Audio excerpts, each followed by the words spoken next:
घर से। ओके जीजा जी जल्दी करो ना। अरे काची चाहिए बोलो तू देव घर से, लिस्ट बना लेना साली हो घर से। सुना ना तो फिर जानी करी हो तू हलावा। जीजा जी हमारा ला शंख बालावा, दीदी जाना झुमका हो तीन तालावा। ए जीजा दीदी जाना झुमका हो तीन तालावा।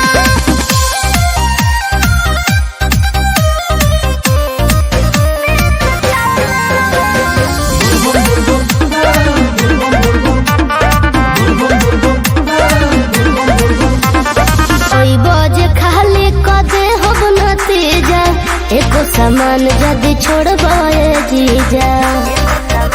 बुझ लियो सुनाए साली कसहू कलेब मैनेज हो।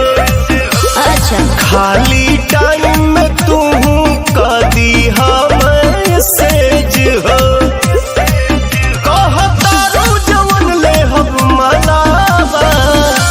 जीजा जी हमारा ला शंख भालावा, दीदी जाना झुमका हो तीन तालावा।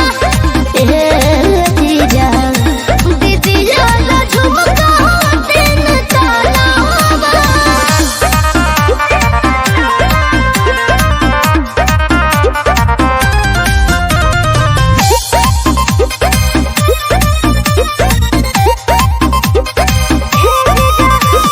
कहतनी अभेज जतना बुझाता, ऊपर से ले ली हटी कुली के पाता। एक तो पैदल यहाँ चले हमारा पड़ता। अच्छा पवन गौतम रवि के खर्चा बड़ी बढ़ता। तो अब रहो चढ़ावे दजलावा।